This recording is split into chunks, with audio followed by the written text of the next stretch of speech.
사사기 5장 31절 말씀 다 함께 한 목소리로 읽도록 하겠습니다. 사사기 5장 31절 말씀 다 함께 한 목소리로 읽도록 하겠습니다. 시작. 여호와여, 주의 원수들은 다 이와 같이 망하게 하시고 주를 사랑하는 자들은 해가 힘있게 도듬 같게 하시옵소서 하니라. 그 땅이 40년 동안 평온하였더라. 아멘. 말씀을 위해서 잠시 기도하도록 하겠습니다.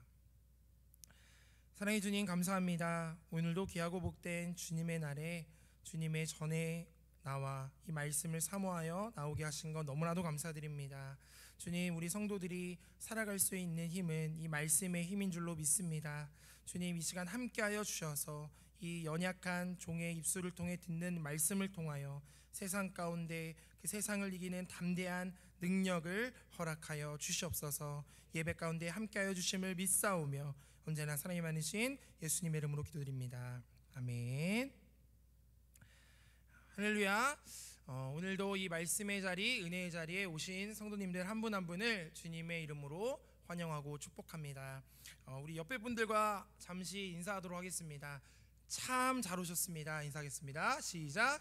참 잘 오셨습니다. 참 잘 오셨습니다. 네, 우리 한 번만 더 인사하도록 하겠습니다. 이번에 인사할 때는 은혜 받고 돌아갑시다. 인사하겠습니다. 시작. 은혜 받고 돌아갑시다. 은혜 받고 돌아갑시다.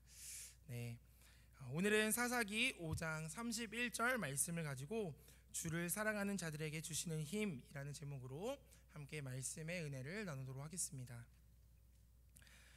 제가 신학교를 다닐 때 매년 열렸던 행사 중에 하나가 있었는데요. 그것은 바로 영성수련회입니다. 벌써 나오면 안 되는데 괜찮습니다. 네, 신학생들이 매년 기도원으로 가서요 열심히 이제 기도하고 찬양하면서 은혜 받는 시간들이 있거든요. 그런데 제가 수련회 가기 앞서서 제가 좋아하는 축구를 하다가 다리를 수술하게 된 거예요. 그래서 수술하고 이제 초록색 통깁스를 하고 목발을 짚고 학교를 다니고 있어서 이제 웬만한 사람들은, 학생들은 이제 수련회를 가지 않거든요. 그런데 이제 사진에서 나왔듯이 저는 은혜를 사모하는 마음으로 수련회를 참가했습니다.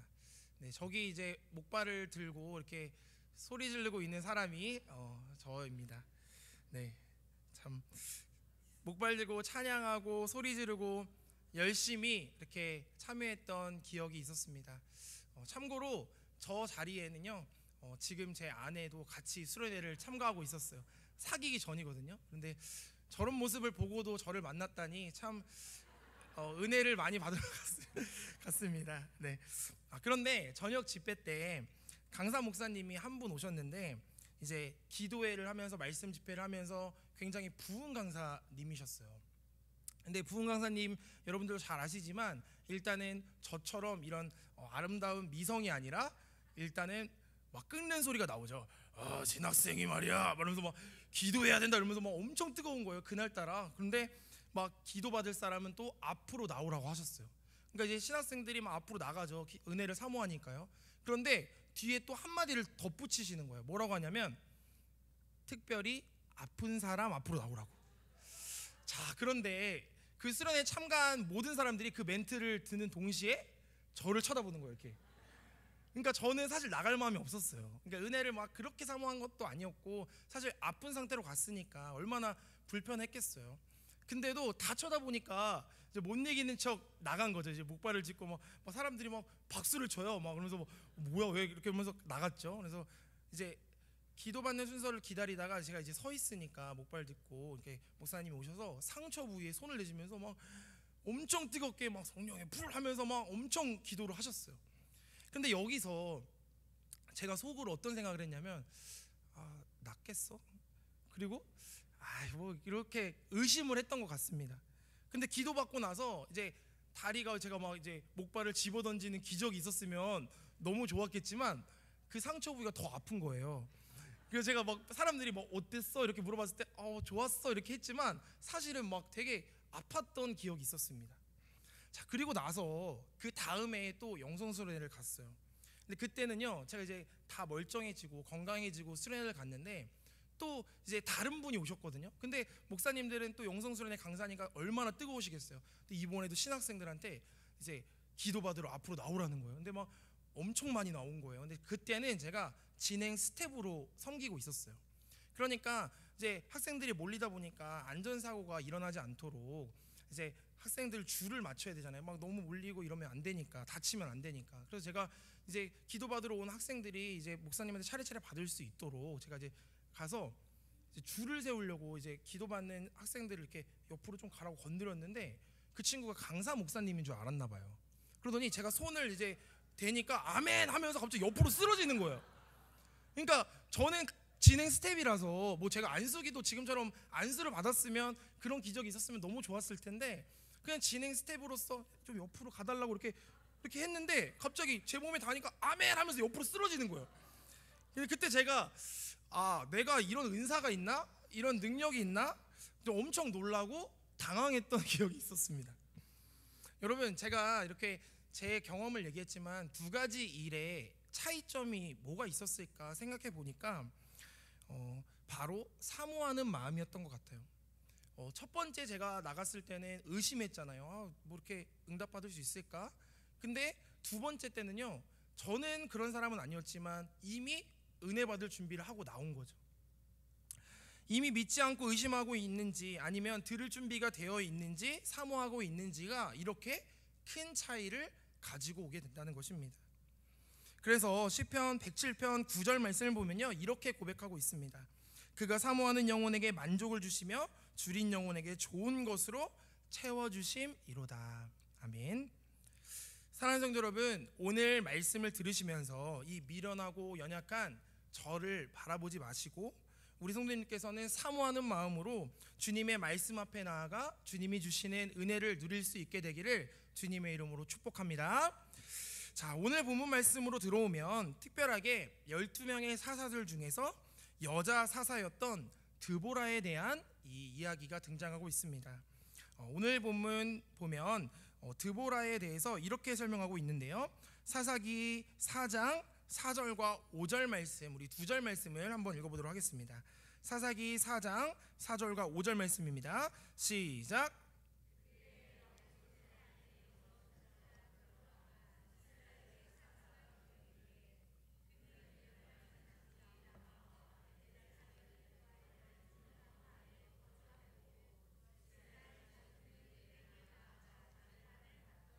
아멘. 자, 사람들이 그에게 나아가 재판을 받았습니다. 이 당시 때 사사는요, 이렇게 재판을 담당했던 역할도 했어요. 그러니까 이렇게 선지자의 역할을 잘 감당하고 있던 드보라, 그렇지만 이 드보라에게는요 가장 큰 문제가 하나 있었습니다. 그것은 바로 그 드보라가 여자였다는 사실입니다.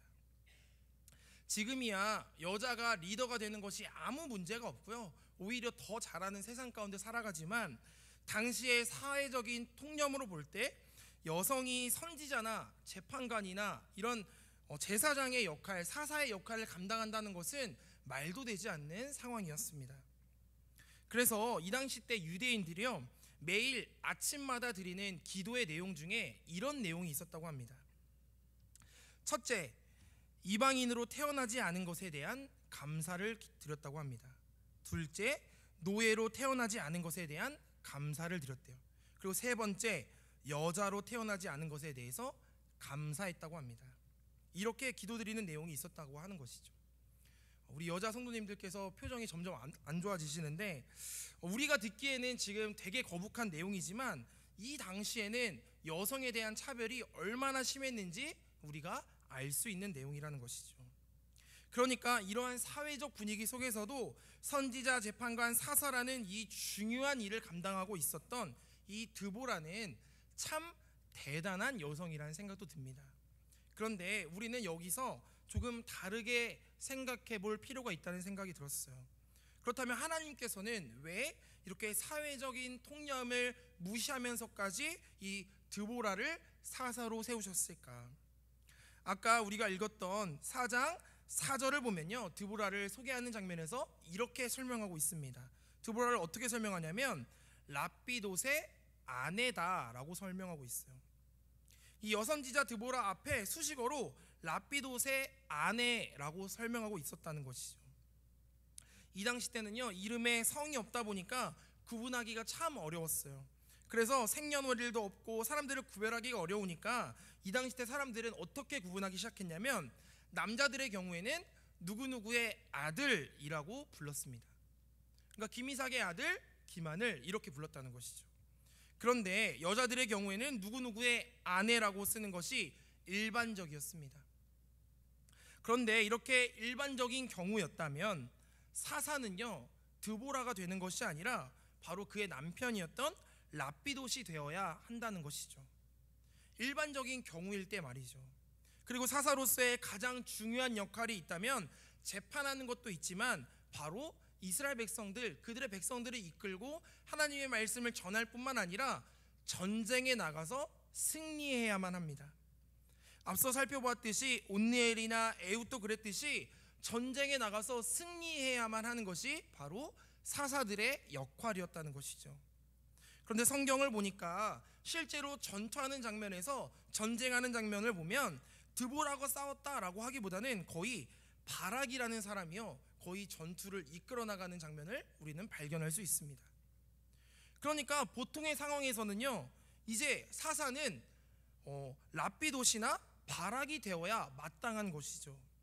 그리고 심지어 한참 후에 이제 후대 사람들이 믿음의 선조들을 본받자라고 했던 믿음장인 히브리서 11장의 내용을 보면 이제 사사들의 이름이 나오는 구절이 있는데, 히브리서 11장 32절의 말씀을 보니까 이렇게 설명하고 있습니다. 내가 무슨 말을 더하리요? 기드온, 바락, 삼손, 입다, 다윗 및 사무엘과 선지자들의 일을 말하려면 내게 시간이 부족하리로다 라고 고백하는 장면이 있습니다. 그러니까 여기서 사사의 이름이 기드온, 바락, 삼손, 입다, 어떻게 보면 사사였던 드보라의 이름이 나오지 않지만 바락의 이름이 등장하고 있음을 우리는 발견할 수 있어요.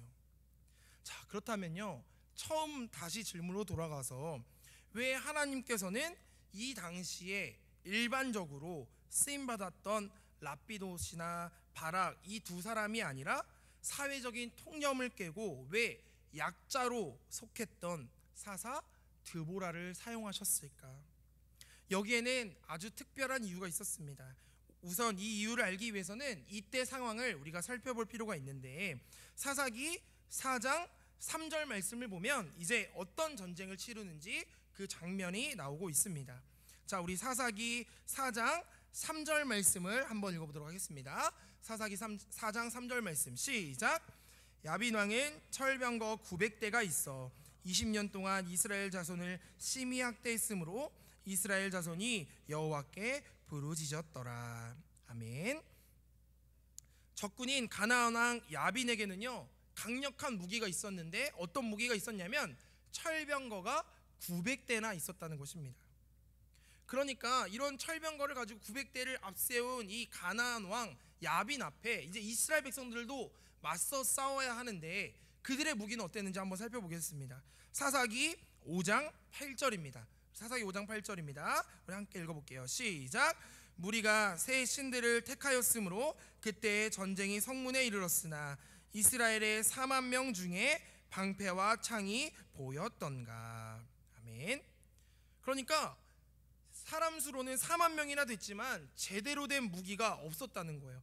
그러니까 방패와 창이 보였던가, 보이지 않을 정도로 막 사람들이 무기도 제대로 갖추지 못하고 싸우려고 하고 있었다는 것입니다. 이 당시 때는 철이 귀하던 시절이었는데 가나안 군대는 철병거만 900대를 가지고 있는 군대였고 이스라엘 백성들은 제대로 된 무기조차 갖추지 못한 상황이었다는 것입니다. 그러니까 안 싸워봐도 이미 결과는 뻔하다는 것이죠. 그런데 이러한 상황 속에서 우리의 일반적인 생각으로는, 상식으로는 이루어질 수 없는 일들이 일어나기 시작합니다. 사사기 5장 4절과 5절 말씀입니다. 우리 4절 5절 읽어볼게요. 시작. 여호와여, 주께서 세일에서부터 나오시고 에돔 들에서부터 진행하실 때에 땅이 진동하고 하늘이 물을 내리고 구름도 물을 내렸나이다. 산들이 여호와 앞에서 진동하니 저 시내 산도 이스라엘의 하나님 여호와 앞에서 진동하였도다. 아멘. 하늘도 물을 내리고 구름도 물을 내렸다. 엄청난 양의 비가 내리고 있는 것입니다. 그래서 어떻게 될까요? 비가 엄청 많이 내리니까 땅이 질퍽질퍽할 정도로 물이 잠길 정도까지 되었다는 것이죠.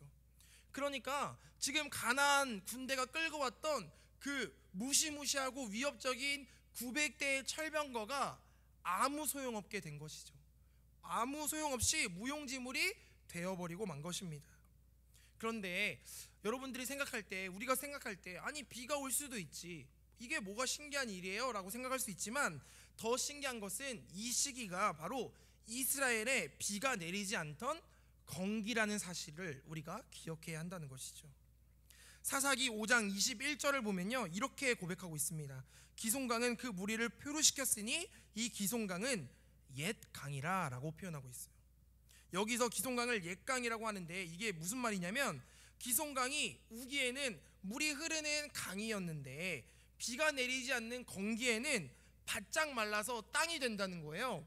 그래서 지금 기손 강이 아니라, 지금은 아니지만 옛날에는 강이었다라고 표현하고 있는 것입니다.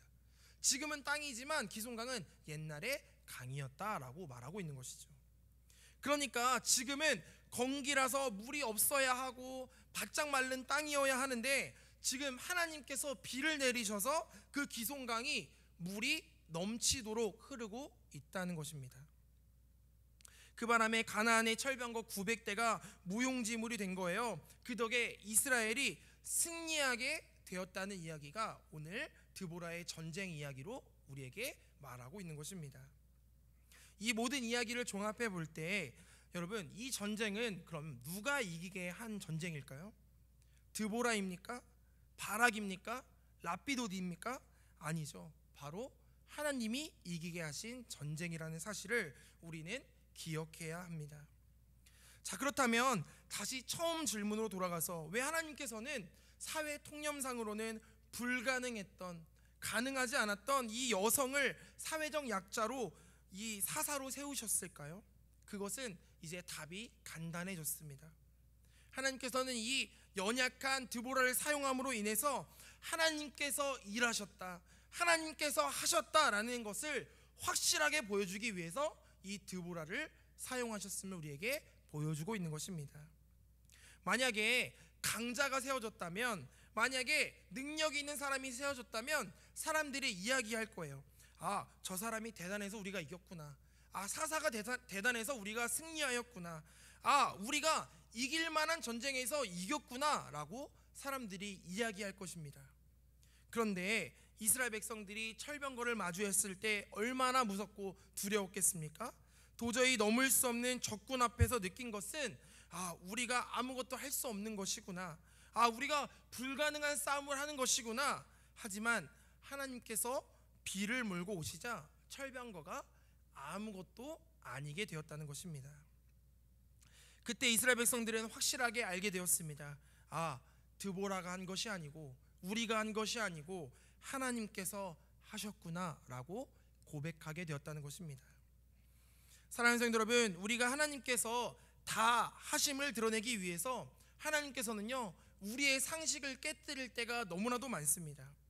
아, 우리가 그동안에 해왔던 것, 우리가 잘했던 것, 그동안 하나님 앞에 그런 방법을 들고 나아갈 때, 그것으로 하지 마, 너가 잘하는 건 내려놔, 너가 가진 건 내려놔 라고 하실 때가 너무나도 많다는 거예요. 그럴 때 우리는 어떻게 합니까? 하나님 감사합니다 라고 하는 것이 아니라, 하나님 이거 내가 가진 건데 왜 내려놔야 합니까? 하나님 이거 나에게 주신 건데 내가 왜 이거 잃어버려야 합니까? 라고 할 때가 너무나도 많다는 것입니다. 내가 잘하는 것을, 내가 잘하는 것, 내가 가지고 있는 것을 내려놓게 만드는 것이 하나님의 방법이라는 사실을 우리는 기억해야 합니다. 내가 돈이 많을 때가 있습니다. 내가 관계에 자신이 있을 때가 있습니다. 내가 건강에 자신이 있을 때가 있어요. 그런데 하나님께서는요, 그 자신 있는 것들, 내가 자랑하는 것들을 내려놓게 하실 때가 너무나도 많다는 것이죠. 그 내려놓음을 통해서 하나님께서는 내가 너를 통해, 가장 연약한 너를 통해, 아무것도 없는 너를 통해 일하였음을 보여주려고 하신다는 사실을 우리 기억했으면 좋겠습니다. 가장 약한 것을 세워서 가장 강력한 적을 깨뜨리시는 하나님, 굳이 가장 약한 자의 상징이었던 드보라를 세우셔서 이 세상에 비해서 가진 것이 없었던 그들을 사용하셨던 주님의 놀라운 은혜가 저와 여러분의 삶에 함께 하시기를 주님의 이름으로 축복합니다. 그래서 사도 바울은 고린도후서 12장 말씀을 보면 이렇게 고백하고 있습니다. 고린도후서 12장 9절 말씀입니다. 나에게 이르시기를 내 은혜가 내게 족하도다. 이는 내 능력이 약한 데서 온전하여짐이라 하신지라. 그러므로 도리어 크게 기뻐함으로 나의 여러 약한 것들에 대하여 자랑하리니 라고 고백합니다. 약한 것들을 자랑한다는 거예요. 10절을 보니까요, 또 뭐라고 고백합니까? 내가 약한 그때의 강함이라 라고 고백합니다. 여러분, 약함을 기뻐하고 약함을 자랑한다는 게 어떤 뜻일까요? 만나는 사람들에게 저는 약한 사람입니다, 저는 약한 사람입니다 라고 말하는 것일까요? 그것은 기뻐하고 자랑하는 것이 아닙니다.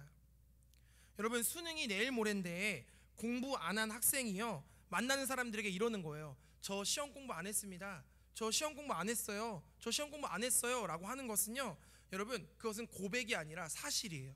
그냥 공부를 안 하는 사실이에요. 여러분, 저 공부 안 했어요, 저 공부 안 했어요 라고 하는 건 고백이 아니에요. 그냥 그 사람의 사실인 것이죠. 그런데 약함을 기뻐하고 자랑한다는 것은 하나님 앞에 우리가 이렇게 나아가는 것입니다. 하나님, 저는 하나님 도움 없이는 아무것도 할 수 없습니다.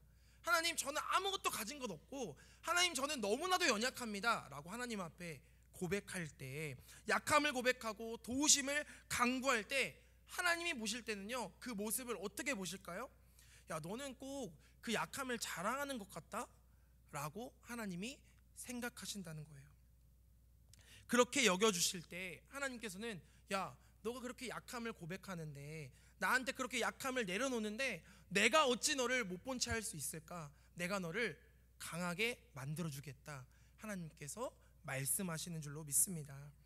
이 은혜를 깨달은 드보라가 나는 아무것도 아닙니다, 그러니 하나님 앞에 드릴 고백은 이 고백밖에 없습니다 라고 했던 고백이 오늘 우리가 읽었던 사사기 5장 31절의 고백입니다. 오늘 이 믿음의 고백 우리 다 함께 마지막으로 읽어보도록 하겠습니다. 5장 31절입니다. 시작. 여호와여, 주의 원수들은 다 이와 같이 망하게 하시고 주를 사랑하는 자들은 해가 힘있게 도듬갑게 하시옵소서 하니라. 그 땅이 40년 동안 평온하였더라. 아멘. 하나님께서는 끝까지 주님을 사랑하시는 자, 끝까지 주님을 버리지 않는 자, 그들을 해가 힘있게 도듬갑게 하신다는 거예요.